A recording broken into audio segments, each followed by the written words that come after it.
Okay, so welcome to day 3 of Write and Grow. Okay. So, for your review, can you get your notebooks? Okay. We're going to write something new today. So, get your gratitude journal and I want you to write this. I love myself because, so you write reasons why you like yourself or you love yourself. What is something good about yourself that makes you feel happy and proud? Okay, so write it. Alright, so start writing, copy the sentence, and finish it. Okay, because remember, we have to remember that it's very important for us to be reminded about the things we love about ourselves. And those are things that we can be proud of and be thankful for. For example, you know what? In my class a while ago, earlier in the younger kids class, somebody said, "I love myself because I'm handsome." Okay, so that's something you can do. That's okay. So that's fine. If you're proud of being handsome, it's okay. It's something to be thankful about, right? Or maybe you're proud. I love myself because I'm good at drawing, or I'm good at eating. Okay, so it's up to you. And so who wants to share? Who wants to share? Okay, Jose Gabriel, can you share with us? Let's everybody listen when somebody's sharing.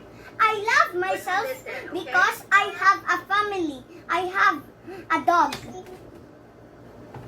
You have a dog. You love yourself because you have a family and you have a dog, yes?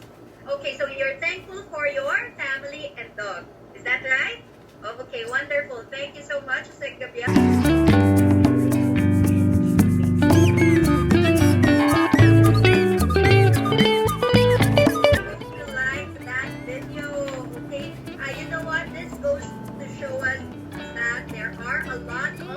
Possibilities, right? We can be anything we want to be in the future. Okay, maybe some of you can share with us what you want to be when you grow up.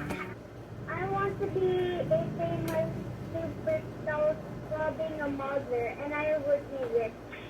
Wow, that's great. Yeah. I want to be an astronaut. An astronaut. Wow. You're going. I want to be a race car driver. A race car driver. Doctor. Teacher. Wow. I want to be an architect and civil engineer when I grow up. Oh, good. And build houses. Okay. I want to build a city. Okay, build a house for me, okay? I want to be a lawyer and an interior designer. A lawyer and an interior designer. Wow. Also a teacher for kids. Also a teacher, yes, you can do all of those things, right? An inventor slash fashion designer. Wow, inventor and fashion designer. Maybe you're going. I want to become an elementary teacher and a female ballerina. Oh, okay. To become a veterinarian. A veterinarian. Wow. Is that okay, Jose Gabriel? Whoa. I want to be a person who helps people in need. Wow, that's great. Okay.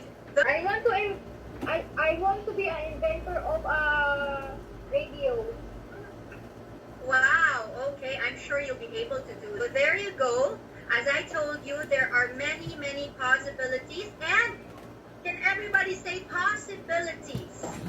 Possibilities. Okay, possibilities. What are these possibilities? Possibilities are things that can happen. Okay, so like what we heard from the kids a while ago, there are many possibilities on what we can do in the future. Okay, and if you say limitless, limitless means there's no limit, there's no specific number. You can do a lot of things all at the same time. Limitless possibilities. Limitless means there is no limit or number to what can happen, and anything can be possible. Okay? So keep that in mind. Okay, now I want you to get a piece of bond paper. Can you get your bond paper now? And we're going to do this. So you have to write when I grow up, I want to be a blank because you have to explain why you want to be that in the future. Okay, and then put a drawing.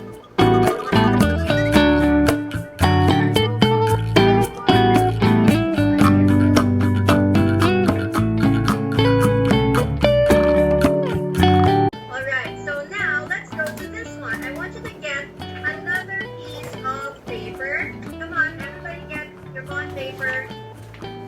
Put here. If you have a paper like this, so just draw a square right here in the center. Okay, now the squares, we can turn it into something, right? We have to use our imagination. Okay, so the square can become, for example, the square can become a book. Yes? The square can become a sandwich. Or the square can be a house.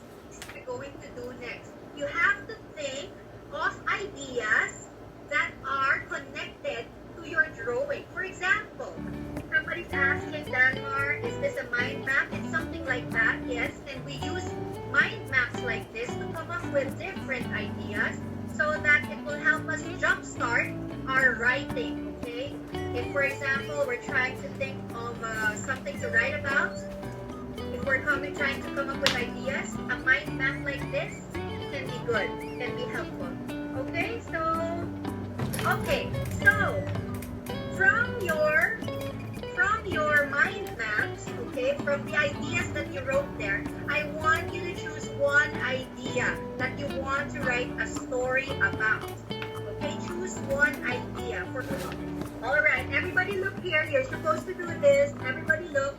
Okay, setting, characters, problem, solution. These are very important things for us to be able to plan our stories. Okay?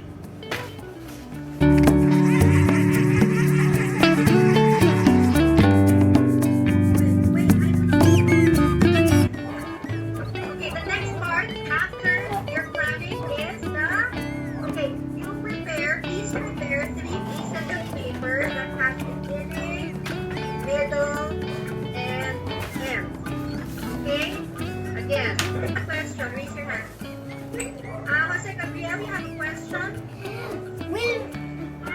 What will we do with these plans? No, we will turn it into a story, okay?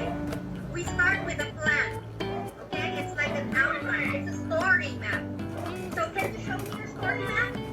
The character setting, problem, and solution. You finished it already? Okay, good job. Beginning, middle, and end is just a guide. Of course, you can also do it like what Nathan did. But it's also good to keep in mind, you know, what's supposed to happen in the beginning, in the middle, and in the end.